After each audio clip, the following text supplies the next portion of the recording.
স্বামী এবং স্ত্রী পরস্পর যদি বন্ধন ঠিক থাকে, বোঝাপড়া যদি ঠিক থাকে, মিল যদি ঠিক থাকে, কুফু যদি ঠিক থাকে, ওজন যদি ঠিক থাকে, ব্যালেন্স যদি ঠিক থাকে, তাহলে সেই সংসার পৃথিবীতে ছোটখাটো একটা জান্নাতের টুকরা হয়ে যায়। আর স্বামী এবং স্ত্রী দুই পাশের দুই সাইডের কোনো একজন যদি আনব্যালেন্স হয়, আর যদি অমিল হয়, কথার, চলার, বোঝার, ব্যবহারের, আচার ব্যবহারের, মনের কোনো দিক দিয়ে যদি পরিপূর্ণ মিল যদি না হয়, অমিল যদি হয়, অথবা শয়তানের ফাঁদে যদি পা দেয়, অথবা অন্য কোনো কারণে যদি তাদের ভিতরে ডিস্টেন্স তৈরি হয়, এর চেয়ে দুঃখজনক বিষয় আর এটা পরিবার আর পরিবার থাকে না। 24 ঘন্টা লাখ টাকা থাকার পরেও, 10 তলা বিল্ডিং এ থাকার পরেও মনে হয় ছোটখাটো একটা দুজকের ভিতরে আছে। কথা বলেন ঠিক কিনা? আল্লাহ রাব্বুল আলামিন কোরআন শরীফে সমাধান দিয়েছেন, বলেছেন ওয়ালাহুন্না মিসলুল্লাজি আলাইহিন্না বিল মারুফ। মহিলাদের জন্য পুরুষদের উপর সেরকম অধিকার রয়েছে যেরকম অধিকার পুরুষদের জন্য মহিলাদের উপর অধিকার রয়েছে। ওয়ালাহুন্না মিসলুল্লাজি আলাইহিন্না বিল মারুফ। মহিলাদের জন্য পুরুষের যেমন অধিকার রয়েছে, পুরুষদের জন্য মহিলাদের তথা স্ত্রীদের উপর কিছু দায়িত্ব রয়েছে। এই দায়িত্ব জন্মগতভাবে, সৃষ্টিগতভাবে কোরআন এবং হাদিসের ভিতর দিয়ে আল্লাহ রাব্বুল আলামিন দুজনকেই দিয়েছেন। এবং আল্লাহ পাক বলেছেন ওয়ালির রিজাল আলাইহিন্না দারজা।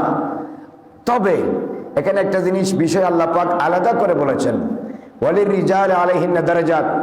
পুরুষদের ক্ষেত্রে, পুরুষদের জন্য মহিলাদের থেকে সম্মান একটু বেশি, এটা জন্মগতভাবে আল্লাহ পাক দিয়েছেন। অন্য আয়াতে আল্লাহ পাক বলেছেন আর রিজালু কাওয়ামুনা আলান নিসাই বিমা ফাদদালাল্লাহু বা'দহুম আলা বা'দ ওয়া বিমা আনফাকু মিন আমওয়ালিহিম। আল্লাহ রাব্বুল আলামিন মহিলাদের উপর, নারীদের উপর পুরুষদের কর্তৃত্ব নির্ধারণ করেছেন এবং একজনকে আরেকজনের উপর মর্যাদা বান করেছেন।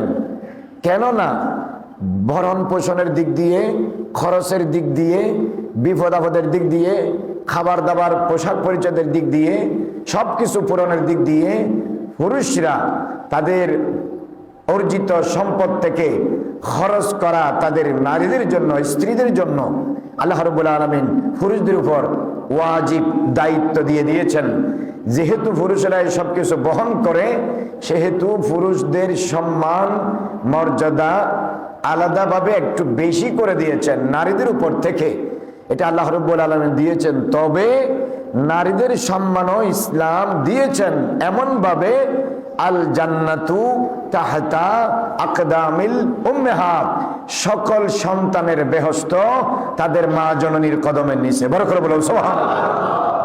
এত সম্মান পৃথিবীর হিন্দু ধর্ম, বৌদ্ধ ধর্ম, খ্রিস্টান ধর্ম, ইহুদি ধর্ম, পারসিক ধর্ম আর কোন ধর্মে আল্লাহ পাক দেয় নাই। একমাত্র ইসলাম ধর্মে আল্লাহ পাক দিয়েছেন। ওয়ালাল মাউলুদি লাহু রিজকুহুন্না ওয়া কিসওয়াতুহুন্না বিল মারুফ। আল্লাহ রাব্বুল আলামিন কোরআন শরীফে বলেছেন ওয়ালাল মাউলুদি লাহু। মাউলুদ লাহু মানে সন্তানের জনক যিনি। সন্তানের জনক মানে পিতা, বাবা। তো পিতা বাবা কখন হয়? যখন বিয়ে করে। তার মানে যখন সন্তানের বাবা হয়, বুঝতে হবে তার ঘরের মধ্যে তার স্ত্রী আছে। তো সন্তানের জনক যিনি, তার উপর দায়িত্ব, ওয়াজিব, কর্তব্য রিজকুহুন্না, তার স্ত্রীদের খাবারের সামর্থ্য অনুযায়ী মান সম্পন্ন যুগোপযোগী খাবারের ব্যবস্থা করা। ওয়া কিসওয়াতুহুন্না, তাদের কাপড় চোপড়, অন্ন বস্ত্রের ব্যবস্থা করা। বিল মারুফ, স্বামীর ব্যালেন্স অনুযায়ী, সামর্থ্য অনুযায়ী, যুগোপযোগী অনুযায়ী স্বামীর কাছে দেওয়ার যতটুকু সামর্থ্য, এবিলিটি, ক্যাপাসিটি আছে ন্যায়সঙ্গতভাবে। এখানে অন্যায় করার কোনো সুযোগ নাই, কৃপণতা করার কোনো সুযোগ নাই। আমার কাছে আছে আমি দিব না, এটা সুযোগ ইসলামে রাখে নাই। যদি থাকে মানসম্মত ন্যায়সঙ্গত যুগোপযোগী স্ত্রীর মন ভরে পছন্দ অনুযায়ী স্বামীর পর তার খাবার এবং অন্ন বস্ত্র পোশাকের ব্যবস্থা করার দায়িত্ব আল্লাহ রাব্বুল আলামিন কোরআন ও হাদিসের মাধ্যমে স্বামীর উপর দিয়ে দিয়েছেন। বড় করে বলুন সুবহানাল্লাহ। রাসূল করিম রাউফুর রহিম সাল্লাল্লাহু আলাইহি ওয়াসাল্লাম হাদিসে যেভাবে বলেছেন, আল্লাহ রাব্বুল আলামিন কোরআনেও বলেছেন, ওয়ালিয়ানফিক যু সাআতিন মিন সাআতিহি, আপনাদের মধ্যে যে সমস্ত ছেলেরা স্বামীরা সামর্থ্যবান তারা তাদের সামর্থ্য অনুযায়ী স্বামী স্ত্রীর জন্য খরচ করবে, তার যাবতীয় চাহিদা, ফান্ডামেন্টাল ডিমান্ডস, তার ইসেনশিয়াল রিকোয়ারমেন্টস পূরণ করবে। মৌলিক চাহিদাগুলো এগুলা যু সাআতিন মিন সাআতিহি, সামর্থ্যবান ব্যক্তি সামর্থ্য অনুযায়ী করবে। কিন্তু আল্লাহ পাক বলছেন ওয়ামান কুদিরা আলাইহি রিজকুহু, যার রিজিক আল্লাহ পাক কম করেছেন, যার রিজিক আল্লাহ পাক পরিমাণ মতো দিয়েছেন, কমিয়ে দিয়েছেন, সংকুচিত করেছেন, যার কাছে টাকা কম, সামর্থ্য কম, ফালিয়ুনফিক বিমা বা মিম্মা আতাহুল্লাহু, তার উচিত আল্লাহ তার যেই পরিমাণ দিয়েছে সেই পরিমাণ সামর্থ্য থেকে তার স্ত্রীর ভরণ পোষণ পূরণ করবে। সামর্থ্য থাকলে তো সামর্থ্য অনুযায়ী করবে। যার রিজিক কম, টাকা কম, পরিবারের মধ্যে আয় ইনকাম কম, সে তার ইনকাম অনুযায়ী করবে, আর এই দেওয়াটা স্ত্রী মেনে নিবে। তখন সংসারের মধ্যে শান্তি হবে, ব্যালেন্স হবে। বড় করে বলুন সুবহানাল্লাহ। রাসূল করিম রাউফুর রহিম সাল্লাল্লাহু তাআলা আলাইহি ওয়াসাল্লাম ইরশাদ করেছেন, আল মারআতু, কোন মহিলা, কোন নারী, ইজা সাল্লাত খামসাহা, যদি দৈনিক 5 ওয়াক্ত ফরজ নামাজ পড়ে, ওয়াসামাত শাহরাহা, রমজান মাসের ফরজ রোজাগুলো শরীয়তের বাঁধা সারা, ওজর সারা যদি রাখে, এরপরে বলতেছে ওয়া আতাআত যাওজাহা, তার স্বামীর কথা যেগুলো শরীয়ত বিরোধী নয়, আল্লাহ এবং রাসূল নারাজ হয় এমন কথা ছাড়া বাকি সব কথাগুলো সে যদি মেনে চলে, ওয়া আহসানাত ফারজাহা, এবং সর্বাবস্থায় অবৈধ পথে গিয়ে নিজের লজ্জাস্থানকে ব্যবহার করার থেকে স্বামীর হক আদায়ের জন্য 24 ঘন্টা যদি হেফাজত করে, ফালতাদখুল মিন আইয়্যাবাবিন মিন আবওয়াবিল জান্নাহ, আমার নবী বলেছেন সে মৃত্যুর পরে জান্নাতের যেই দরজা দিয়ে চায় ঢুকে যেতে পারবে। বড় করে বলুন সুবহানাল্লাহ। কাজ কয়টা? 1 নাম্বার সাল্লাত খামসাহা, 5 ওয়াক্ত নামাজ পড়বে, ওয়াসামাত শাহরাহা, রমজান মাস আসলে রোজা রাখবে, ওয়া আহসানাত ফারজাহা, নিজের সতর লজ্জাস্থান সতর হেফাজত করবে, ওয়া আতাআত যাওজাহা, স্বামীর হুকুম হাকাম নির্দেশ মেনে চলবে। এই 4টা কাজ সে যদি ঠিকঠাক করে, আল্লাহ নবী সাদ ফরমাচ্ছেন ইন্তেকালের পরে জান্নাতের যেই দরজা দিয়ে চায়, 8টি বেহেশতের জান্নাতের হাজার হাজার দরজা, যেই দরজা দিয়ে চায় আল্লাহ পাক তারে জান্নাতে ঢোকার ব্যবস্থা করে দিবে। বড় করে বলুন সুবহানাল্লাহ। এরপরে রাসূল করিম রাউফুর রহিম সাল্লাল্লাহু আলাইহি ওয়াসাল্লাম ইরশাদ ফরমাচ্ছেন, মান খারাজাত যাওজাতুহু, মান খারাজাত ইমরাআতু মিন বাইতিহা ওয়া যাওজুহা কারিহুন, কোন স্ত্রী যদি স্বামীর অনুমতি ছাড়া, স্বামী পছন্দ করে না এমন জায়গায় যদি সে অনুমতি ছাড়া বের হয়ে যায়, স্বামী পছন্দ করে না অমুকের বাড়ি যাওয়া, স্বামী পছন্দ করে না অনুমতি ছাড়া বাইরে যাওয়া, স্বামী পছন্দ করে না ঘন ঘন অমুক জায়গায় যাওয়া, মান খারাজাত ইমরাআতুন মিন বাইতিহা, অথবা মান খারাজাত যাওজাতুন মিন বাইতিহা ওয়া যাওজুহা কারিহুন, তার স্বামী যদি অপছন্দ করে, লাআনা আলাইহা কুল্লু মালাকিন ফিস সামায়ে ওয়া কুল্লু শাইইন মাররাতা আলাইহি গায়রুল জিন ওয়াল ইনস, জিন এবং ইনসান ছাড়া আসমানের সকল ফেরেশতা এবং রাস্তা যেটা দিয়ে ওই মহিলা যায় সেই রাস্তার দুধারে যা কিছু আছে সব কিছু স্বামীর অনুমতি ছাড়া বের হওয়ার কারণে ওই জিনিসগুলো এবং আসমানের ফেরেশতাগুলো সর্বক্ষণ হাত্তা তারজিয়া, গড়ে ফিরে আসা পর্যন্ত তার উপর লানত অভিশাপ করতে থাকে। বড় করে বলুন নাউজুবিল্লাহ।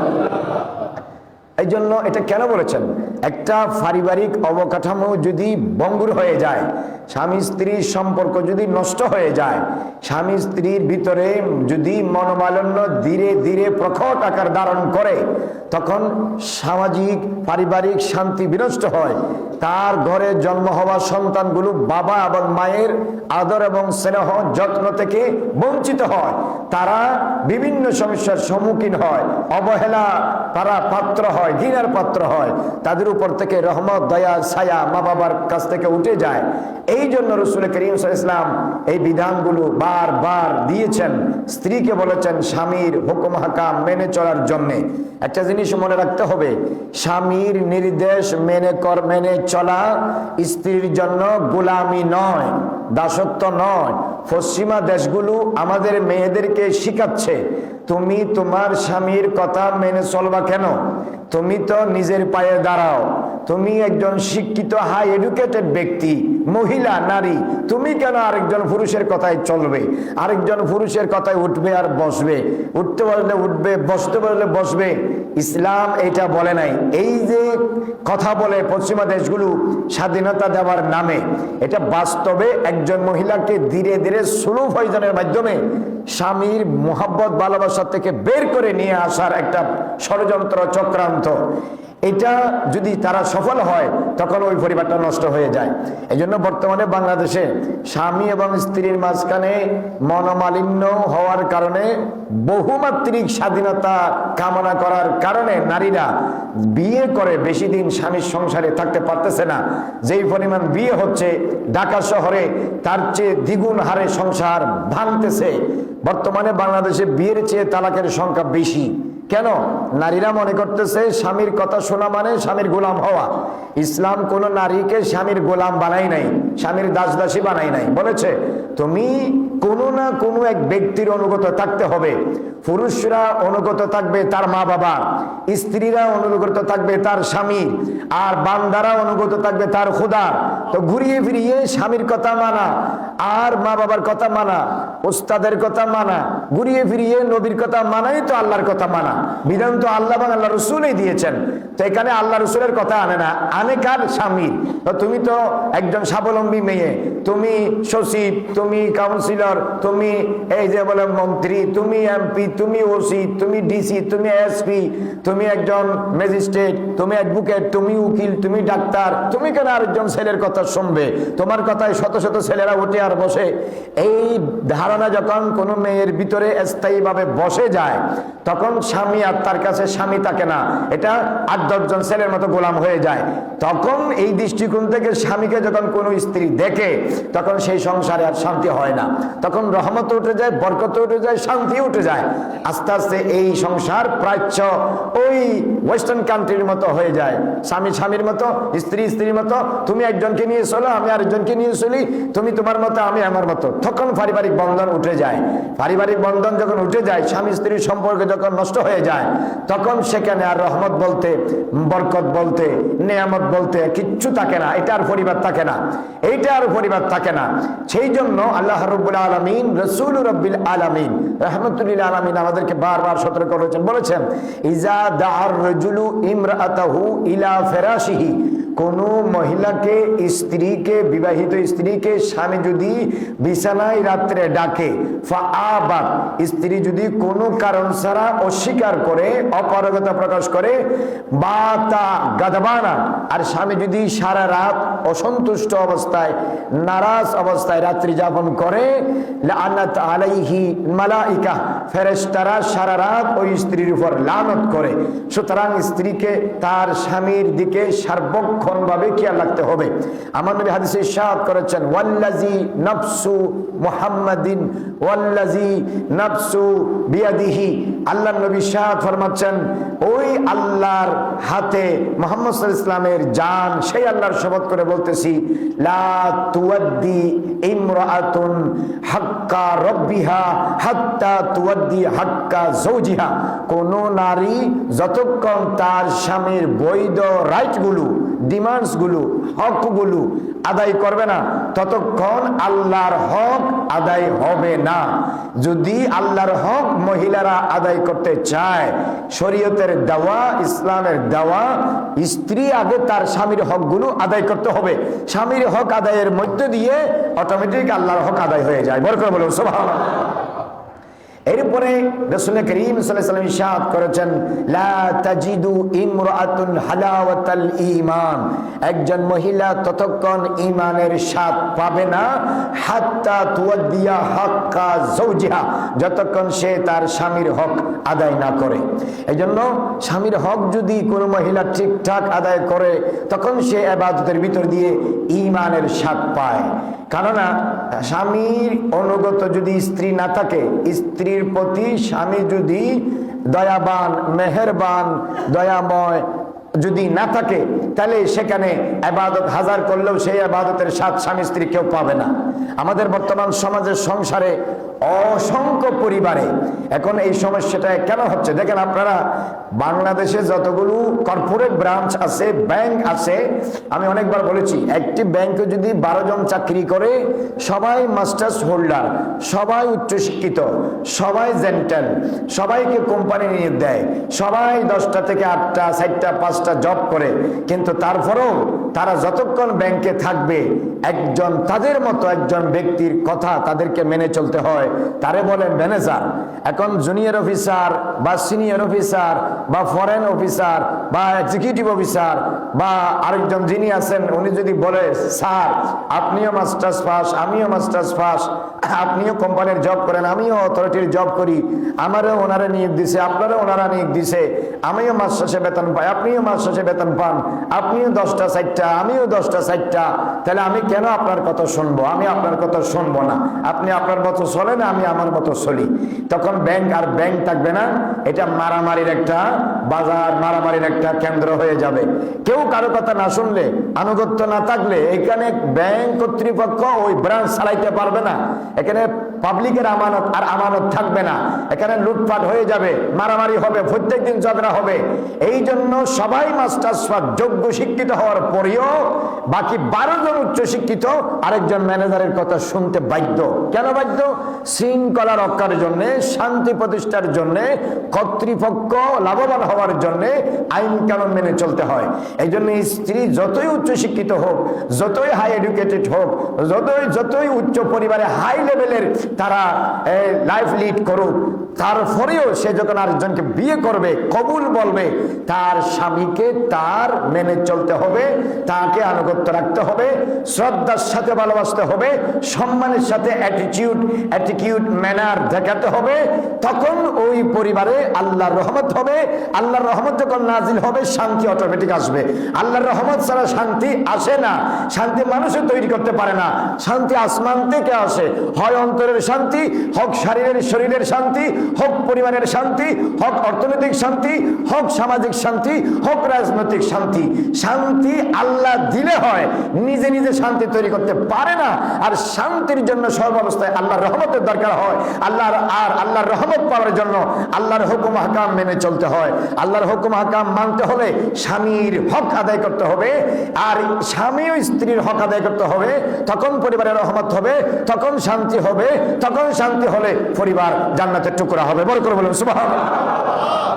এই জন্য কোনো পয়সাওয়ালার মেয়ে যদি বিয়ে করে মা বাবার মতে অথবা নিজের ইচ্ছায় বিয়ে করার পরে, তখন সে আর এটা বলতে পারবে না, তোমারে বিয়ে করে আমার কপালে দুঃখ হয়েছে, তোমারে বিয়ে করে আমি এখন দুবাই যাইতে পারতেছি না, আমেরিকা যাইতে পারতেছি না, আমি ওমান যাইতে পারতেছি না, কাতার, কুয়েত, বাহরাইন যাইতে পারতেছি না, আমার বান্ধবী এতে দেখলাম বছরে 2বার করে উমরা করে অস্ট্রেলিয়া যায়, আমেরিকা যায়।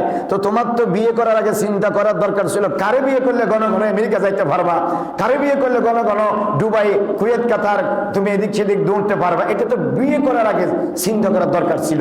তো এই জন্য যখন বিয়ে হয়ে গেছে, তখন তোমাকে চিন্তা করতে হবে আমার পরিবারে যেন সার্বিকভাবে শান্তি হয়।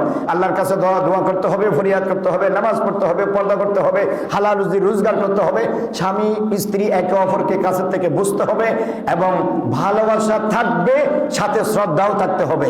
ভালোবাসা থাকবে, সাথে শ্রদ্ধাও থাকতে হবে। স্বামী যদি মনে করে এরে আমি কিনে আনছি বাজার থেকে 10 লাখ টাকা দিয়ে গোলাম, তাহলে এই স্বামী একজন জানোয়ার। আর যদি স্ত্রী যদি মনে করে এর মতো কত ফোলা আমার কথায় উঠে আর বসে, এরে কেন আমি মানবো, তাহলে এই স্ত্রীও একজন জানোয়ার। এখানে কোনোদিন শান্তি হবে না। স্বামীরে মনে করতে হবে এই আমার দাস দাসী নয়, এই আমার জীবন সঙ্গিনী। এমন ভাবে চলো দুনিয়াতে যেমন একসাথে আসো, জান্নাতুল আদমেও যেন একসাথে থাকতে পারো। আর স্ত্রীর মনে করতে হবে উনি আমার স্বামী, আল্লাহ ওনাকে আমার নসিবে দিয়েছেন, আমি আল্লাহর কাছে দোয়া করি পৃথিবীর মানুষের কাছে কম হলেও আমার আল্লাহর কাছে কোনো কিছু কম নাই। তুমি একজন পয়সাওয়ালা থেকে বিয়ে করলা, 6 মাস পরে ফকির হয়ে গেলা, এই মারা গেছে, তখন এটা তুমি কাকে দোষ দিবে? এই জন্য নসিবের উপর, তকদিরের উপর ভরসা রাখতে হবে। তকদির পরিবর্তন করার জন্য আল্লাহর কাছে দোয়া করতে হবে, 24 ঘন্টা হালাল পন্থায় চেষ্টা করতে হবে। তখন আল্লাহ রাব্বুল আলামিন দেখবেন একদিন পরিবারের সবকিছু পরিবর্তন করে দিবে। এই জন্য রাসূল করিম সাল্লাল্লাহু আলাইহি ওয়াসাল্লাম বলেছেন, একজন পুরুষের উপর একজন মহিলার হক হলো, স্ত্রীর হক হলো আইয়ুতিমুহা ইজা তাইমা, যেই পরিবারের খাবার স্বামীরা খায় সেই মানের খাবার স্ত্রীকে দিবে। ওয়াইয়াকসুহা ইজা ইকতাসা, যেই মানের কাপড় স্বামী পরে সেই মানের কমাস কম কাপড় স্ত্রীকে কিনে দিবে। আর ওয়াল্লা ইয়াহজুরা ইল্লা ফি বাইতিহি, একাকী তার ঘর ছাড়া অন্য কারো কাছে তাকে রেখে যাবে না।